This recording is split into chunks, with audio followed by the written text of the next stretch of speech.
अइबो तोरा गौआ के मोरी मिलबो चोरी चोरी तोहरा से गोरी।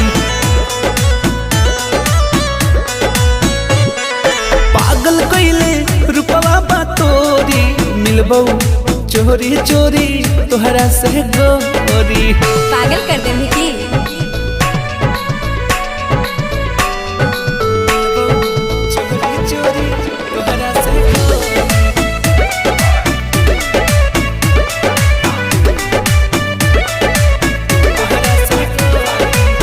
जान हो मिलान होई आज यही शाम के।